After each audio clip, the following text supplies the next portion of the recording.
Posse, Packer Nation. Welcome to another episode of Packcast, the podcast where you don't have to be Packers fan, but it sure does help. I'm your host, Tom. I don't have PTSD from the 49ers in the playoffs. Definitely not Grossi. And today we are going to be previewing the Saturday night matchup between the San Francisco 49ers and the Green Bay Packers. And to help me do that, we had to make it a triple threat because this is Aaron Rodgers 0-3 against the 49ers in the playoffs, so it just made sense. I just made that up right now, and I don't want to talk about it ever again. But we have the fine folks from the 49 Carats podcast. We got Steph, we got Angie, and we're here to talk football. Thank you so much for joining. Oh, thanks for having us. Yeah, thanks for having us. That was good. My serotonin levels are through the roof, but we are definitely going to be bringing up the 0-3 Aaron Rodgers record against the Niners in the playoffs again. I'm so sorry to break it to you. It's funny. I just wanted to talk about the Rams Buccaneers game. I didn't want to even mention that's gonna be a different show. That's gonna be a completely different show. No, I appreciate you coming out, Steph. I love the throwback logo. We got some classic stuff. You know what? I honestly didn't even see the shirt. Well. But we got look at things in the back. We got the San Francisco merch that's going. See the thing. Come on, look at your setup. Yeah, that's what I was gonna say. Both of you have a normal person's amount of merch that is showing. This is a cry for help. Okay, no, we got the hat and we got the shirt, so it's repping. And I couldn't wear a Packers shirt because then it's wow, okay. Well, attention much. Steph texted me and she was like, I'm backstage right now. His setup is so sick, and I was like, it's gonna be us one day. We're just baby potters. We're getting there. Yeah. Before we even jump into the game, tell me a little bit and tell the folks about the podcast. When you started, kind of what you've been doing and how you've been growing it. I was fortunate enough to catch you on Twitter last night because it was streaming on there, and I just loved the show immediately. So just kind of tell the people what you do. Well, thank you for saying you liked our show. But yeah, we started actually just last February, right before draft season was our first episode. And really kind of in the 49ers podcasting landscape, there aren't a lot of women. There are a few, but we wanted to add to that because we love talking football. And of course, we are both women. So we just wanted to kind of build a space where we could show that women can talk about football too. And so far, I think we've done that. It's been really fun. And we've actually never met in person before. So it's been cool. Exactly. Yeah. So we have this awesome friendship. So many dinner invites. Yeah. Yeah. So we have this awesome friendship that's really just evolved over Twitter and, streaming. So it's been fun. That's awesome. Hey, and the time of COVID, you have your internet friends. Yes. It's fine. It's True. Fine. You just do a show together. You've never the only met. Friends we have, right? Our internet. Yeah, that's all we have. Listen, we're at our breaking point. That's all we have at this point. Yeah. The people I talk to on the line.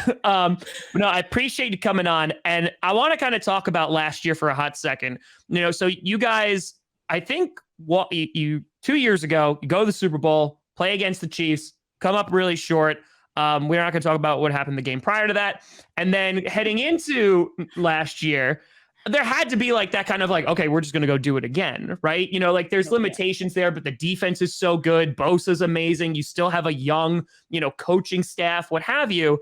And then everybody, including the stadium, goes on IR. Just everyone. So what are the emotions throughout the season there? Because it's got to be we're going to the Super Bowl. And last year, you're just this year's Ravens. Yeah, go ahead, Steph. I'm not gonna lie to you. It hurt.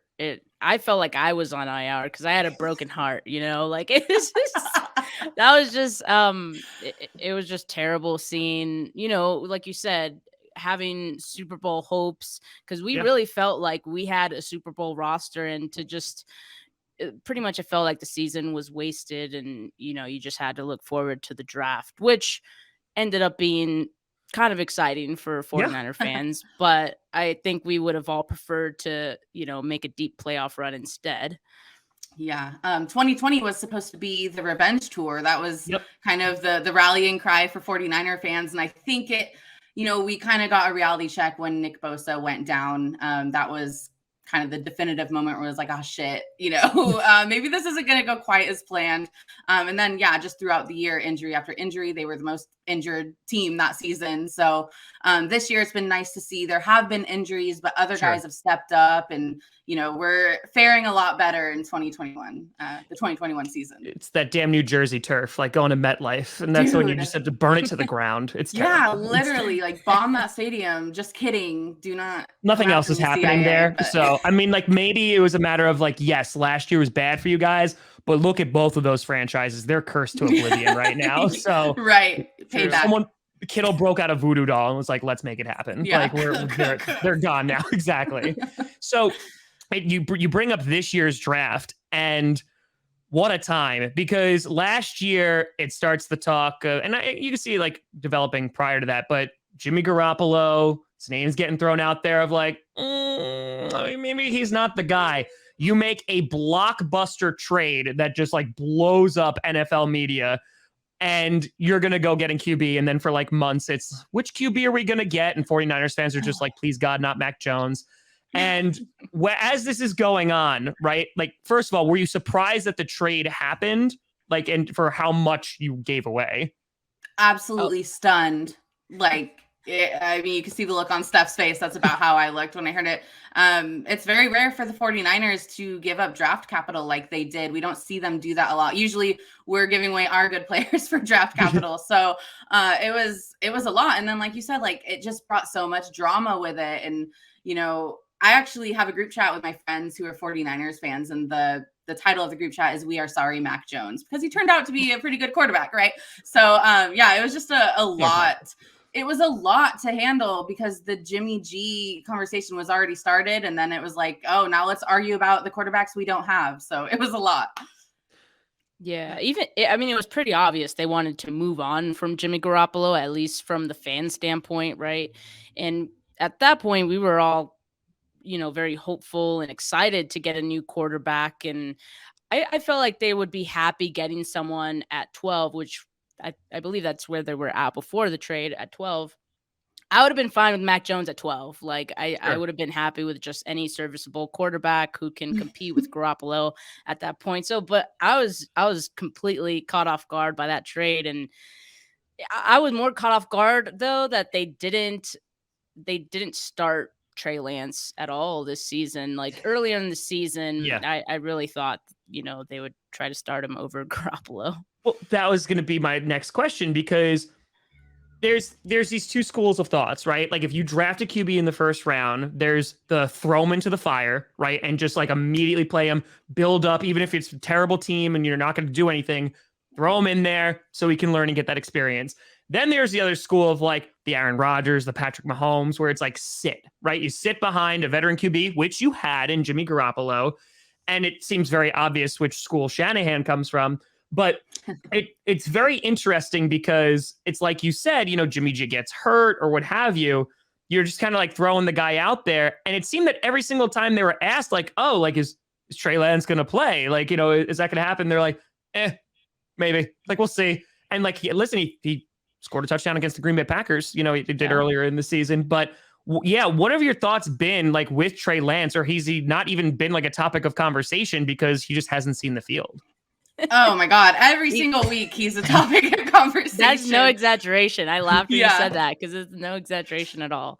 Every week on our podcast, we're talking about, should they just start Trey Lance? Like, even though they're winning, we've always kind of been in the team that thinks, Trey Lance could be doing just as well. He could be also winning with maybe 2 picks a game, So it's just been kind of crazy just to give up so much for a quarterback and then not to be able to see him play has been interesting. And, last time we played the Packers, I think fans didn't really know where the team stood on Trey Lance either. I mean, we didn't know if he was going to be coming into games a lot and being used for power runs and stuff like that. But now it's at a point where non-existent, right? Like we don't even think about him coming in the game because they've made it clear that that's not going to happen really, unless Jimmy Garoppolo can't start.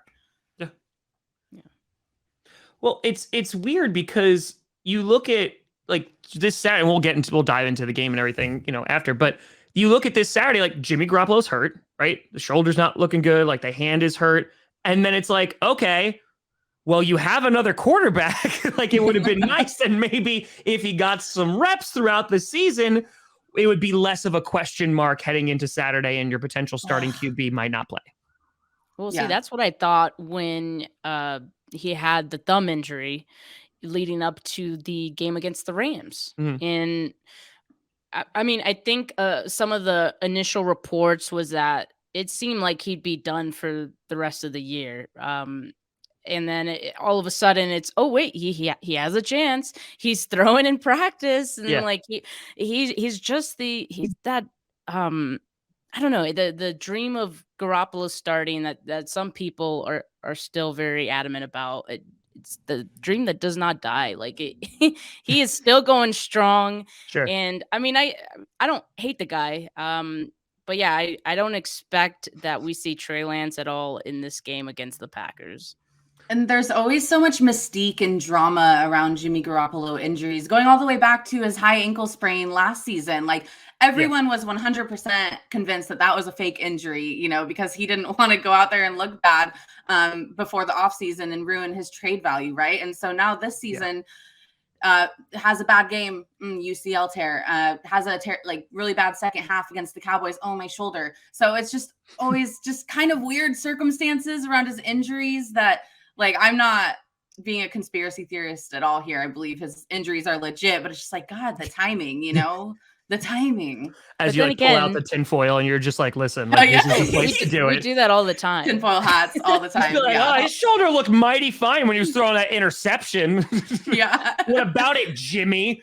Yeah, I understand that. And what was interesting to me is when you guys got Trey Lance, I was like, oh crap, because like if you have Mostert back there, like if you have a QB who could run the football, and the amount of like jet sweeps that you guys do, the amount of, good God, pre-snap motion that you use, I'm like, this team will just run it 50 times and you'll just never know. And it'd be amazing. And you didn't really get to see a lot of that. You still run like amazing plays with like Debo and stuff like that. And Elijah Mitchell has been great for you guys.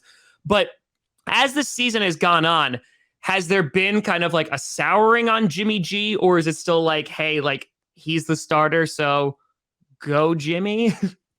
I can say for us personally, we have definitely sweetened toward Jimmy Garoppolo, I would say. Would you say that, Steph? Would you say that these past 10 games have made you more of a Jimmy believer? We know that the team around him is really good, but what would you say, Steph? I think it's a little of both. It's part of it is, he's going to be out there, so you might as well support him. I mean, he's still the starting quarterback of our favorite team, so ultimately we want him to be successful, right? So, I mean, we've always been somewhat sour with Jimmy Garoppolo, and I don't think that's going to go away. But we're just trying to be more positive. Okay? Yeah, because then maybe karma will just be like, oh, they deserve. All right, you're rooting for Jimmy G. Yeah, I've always wondered, like, because we only see 49ers fans arguing about this all the time, right? Like, what is a Packers fan like? You get to watch the best quarterback in the NFL day in, day out. What do you think when you see Jimmy Garoppolo play? Well, it's funny because watching the Cowboys game, I think, is the perfect epitome of Jimmy Garoppolo, because you look at that first half and you're like, wow, holy crap, like the 49ers are good. Like they made that push. They're going to be amazing. I'm just like, oh crap, like here we go again. Like we're going to play them in Lambeau. And then the second half happens and he's sailing balls. He throws like an interception that allows the Cowboys back in the game. I'm like, I like that one. And I think it's funny because it's about Jimmy G. It's that consistency, right? That in like the high pressure situations or on a consistent basis from week to week, he doesn't always offer that consistency, which is why I imagine you're looking at another quarterback and you went and traded the world to go and get one. And I think that, Trey Lance, he offers something that Jimmy G doesn't, but the problem in the way that it was managed is that you just don't know what you have in Trey Lance, because like, we have gone through this because we drafted Jordan Love. Like we traded down for him. However, I think it's also different because we didn't give up the farm to get him, right? We traded like a 4th round pick with the Dolphins and we went out and we got him. So I can understand Jordan Love sitting and then learning and what have you, because I actually prefer that method. But for you guys, it's like, well, if Jimmy G like blows this, he's not going to be on the team next year, most likely, because you'll get, offers for him or what have you. It's just a matter of like, okay, I thought he'd be worked into the game plan more. And then maybe you'd see him a little bit on Saturday, like you did in the first game, where it's like, hey, maybe he can run a naked bootleg, on the goal line or what have you. Yeah. Well, the whole thing with that is the whole season, the 49ers have been trying to find their identity, right? And it took them a while. They started out 3-5, and we honestly didn't really think they had a shot at playoffs. Here we are in the divisional round. And that's because they did find their identity. And I think Kyle Shanahan stopped toying with what if and possibilities and went back to what they're good at, which is running the ball, short screens, and just that West Coast offense that they're really known for. And they've been doing it well, just like they did in 2019. So I expect we're going to see a lot of running. And I think that's why we don't see Trey Lance, because I think Kyle just wanted to focus on what they can do. Yeah, Kyle Shanahan even admitted that, in the beginning of the season, trying to work Trey Lance packages or the Trey Lance offense in was difficult for him and the team. And you kind of see that in the way that the 49ers looked at the beginning of the season. They just looked all out of funk. Like Angie said, they didn't have an identity. And so I think it's for the better that Trey Lance sits completely so they can, focus on what's in front of them. Yeah. I mean, it makes sense, right? Because you've gone this far on what's worked, right? And you made it into the playoffs. You knocked off the Cowboys on the road. And now it's a matter of, okay, well, Jimmy G's our quarterback, and we'll get a real good look at Trey Lance next year. Like that's right. Like, am I wrong in that's basically the assumption here? That's the assumption. But, there's always rumors that Jimmy's going to be back next year, and we just smile. The dream that never dies, I'm telling you. I'm happy to hear that. Dude, it's crazy. Well, because it's interesting because Jimmy Garoppolo, like you made it to the Super Bowl with Jimmy Garoppolo. Now, granted, a lot of it because that was a team was just stunning, especially that defense was really, really good. And he was healthy. Yes, Jimmy G was healthy. On top of that, was playing mistake-free football, especially in the playoffs. I mean, you just had to run it with Raheem Mostert a bunch of times in the NFC Championship game. Jimmy Garoppolo had the easiest job of his life. Now, that's the thing. When the game comes down to Jimmy Garoppolo, that's when there starts to be some concerns of like, okay, don't sail this one. Don't throw a costly pick, what have you. And it's funny because I look at you and I look at the Rams as a very similar football team in that if you're running the ball well, that defense, you could beat just about anybody. It's going to come down to your QB making mistakes, like Stafford, going into this postseason was throwing picks every single second, and then Garoppolo, he's not as turnover, based as Stafford, but that second half, I think of the Cowboys game's a little worrisome. Like, how are you feeling about him coming into Lambeau? Is the game, in your opinion, riding on his ability to just play mistake-free football?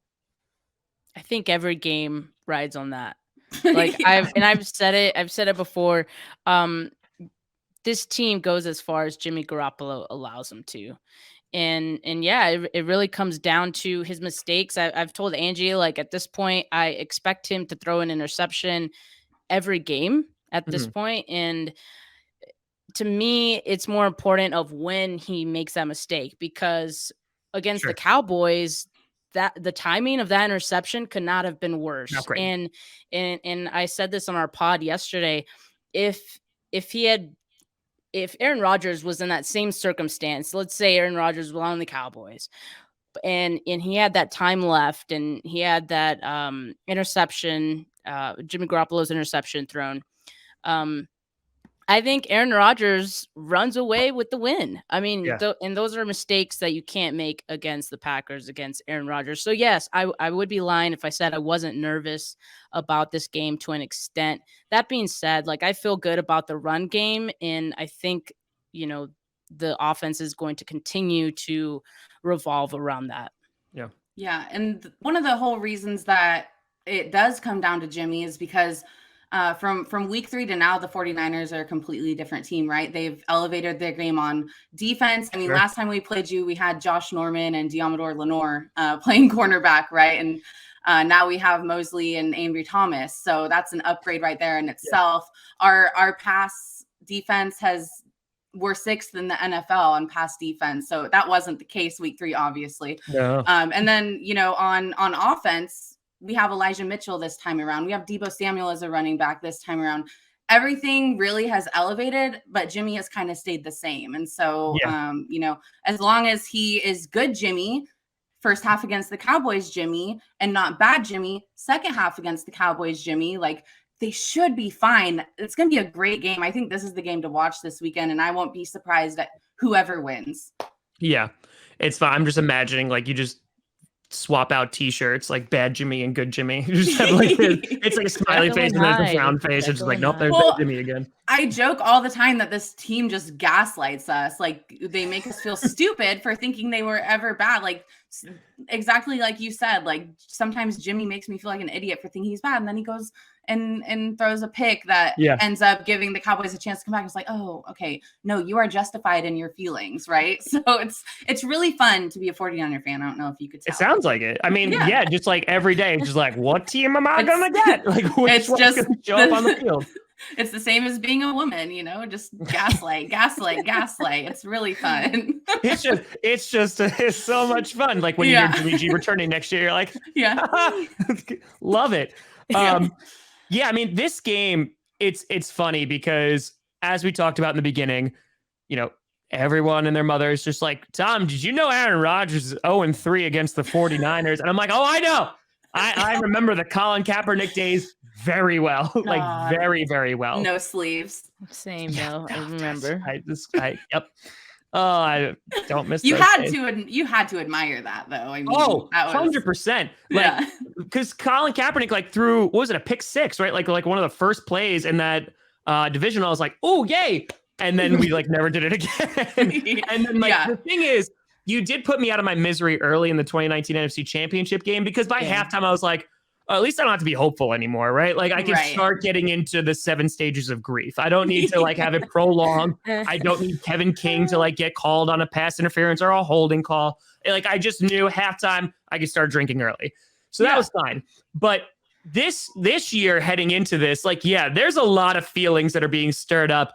And I do have a little bit of, rose-colored glasses on because this could be the Packers' revenge tour. If we're able to exercise the demons here, maybe we play Brady again in the championship game, but I don't want to get ahead of myself. I am very concerned, though, about your run game. Deebo Samuel, I think, is one of the most dynamic players in the NFL, not just in the NFC, because the guy literally oh, you want to be a running back? Here you go. Oh, you want to be an amazing wide receiver? Here you go. That's fine. Yeah. So for you heading into this game, what are your thoughts on maybe some of the 49ers weaknesses? What do you need to look out for the Packers team? Because I think both teams have changed since we played earlier this season. Yeah, that's what I was going to say is that just as we have gotten better, you guys are getting better this time around. I mean, I know you guys are having a lot of players come back. You guys are probably going to be the healthiest you've been all season. Yes. And that, quite frankly, is a little frightening to me because you don't want to play it. You'd rather play a team not at full strength, right? That's obvious. But also you guys had a bye and you're rested. And Aaron Rodgers didn't start week 18, right? So he did for he didn't play as much. Yeah. So, he's well rested. It's not going to be the same for either team. I think really we should just scratch week 3 and pretend like it doesn't even exist because it's not the same 2 teams at all. Yeah, completely agree. For me, I mean, I'm nervous, as I mentioned, Jimmy Garoppolo. And of course, I mean, Aaron Rodgers always poses a threat. No matter how many times this 49ers team has gone against Aaron Rodgers, he is equally as scary in every single matchup, just from what he's able to accomplish. And Devontae Adams in week 3, I know we don't want to talk too much about week 3, but, he absolutely wrecked our secondary in that game. And just the chemistry that those two have, I think is enough to overpower a lot of good defenses. And so I'm definitely holding my breath going into this game. Another issue I have with the 49ers is their special teams is just not that great. Luckily, though, Steph, were you going to talk about special teams here? We found another team that is worse than the 49ers in special teams. I'm so happy for you. I was hoping you were going to say that. I was like, let's go, Steph. You know what to say. Yeah, you're just like, listen, when I'm feeling down about our special teams, I just have to look at the Packers. Look at the Packers. And you know, it's funny stuff. Like you say, you're worried about Jimmy Garoppolo because we always are. It's like, you know, it's a side effect of being a Niner fan. But like, not only just worried about Jimmy Garoppolo, but like we are going into this game with an injured Jimmy Garoppolo, and not just one injury, 2 injuries. So like, this is literally David and Goliath. But I believe in games where Jimmy Garoppolo and the 49ers are considered the underdog, he's 13-5. I mean, it's either 13-5 or 13-6. I'm not sure, but he, you know, has an outstanding winning record when the 49ers are favored to lose. So that gives me some hope. And I am very hopeful and confident going into this game, other than Jimmy G being hurt. It just sucks. Well, that's the thing. Like Nick Bosa was announced this evening, though he's questionable for Saturday's game because he suffered a concussion.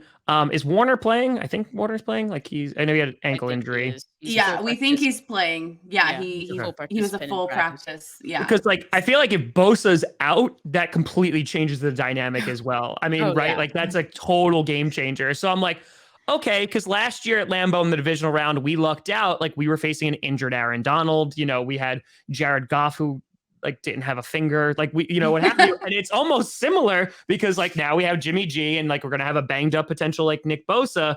Like that definitely bodes well for the Packers. But watching that Cowboys game, it blows my mind. CeeDee Lamb got one catch because they just never targeted the guy and they just didn't run the football against you. Would you say that was like the Cowboys just ineptitude? Because I think there was a lot of it in that game. Or do you like credit that to the defense and like, hey, like you're not gonna be able to run the ball on us, and you're also not gonna be able to get after our quarterback because you guys didn't let up a single sack?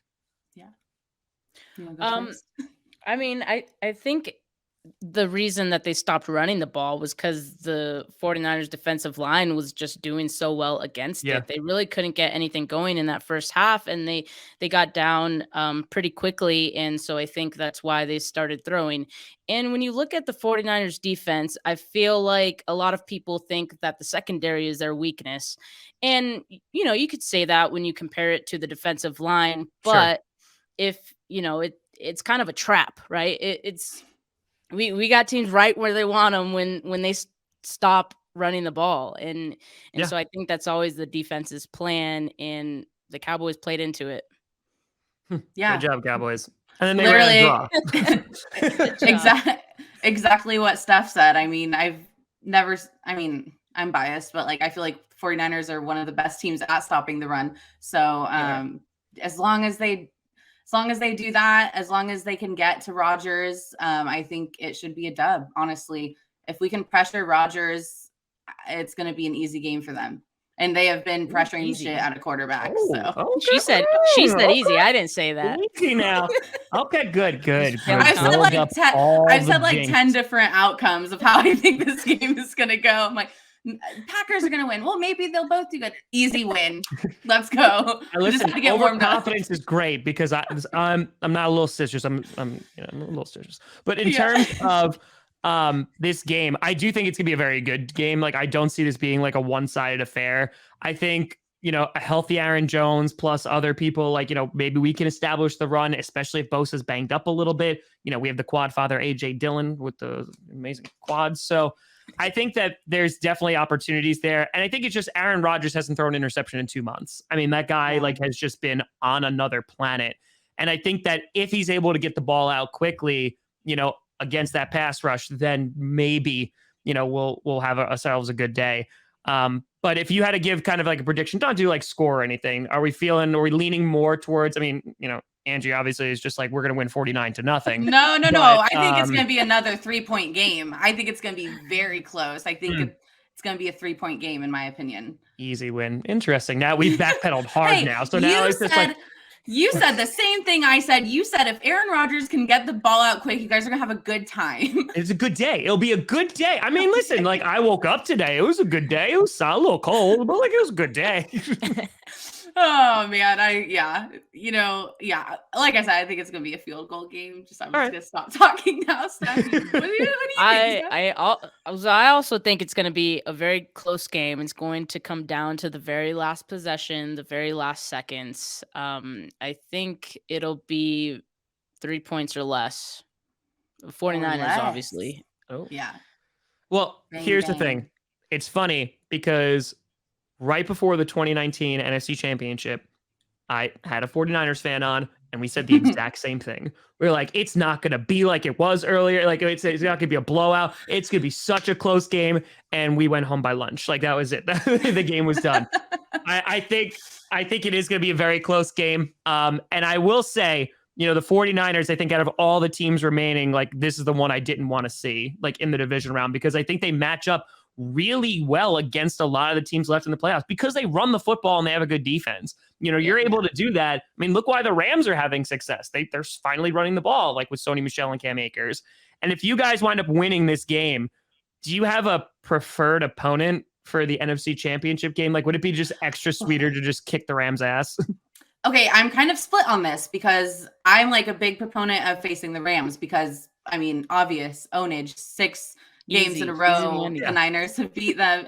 Easy win, easy dub. I'm just gonna, but also like the Bucks are not the Bucks right now. They are banged up. If they come out of LA with a win, it might be just barely. And I think that the Niners could take advantage of all the injuries they have if it stays that way until the NFC Championship game. So it's kind of like a toss-up, but if I had to pick one, I'd rather play the Rams. Not only because we have ownage on them, but also it would be a home game for us at SoFi. So yeah, I mean, Stafford literally had to utilize the silent count last time, and his wife went on a podcast. It was so bad. Oh, good riddance, Mrs. Stafford. I love how we already hate Matt Stafford. It's like, no, on the Rams now.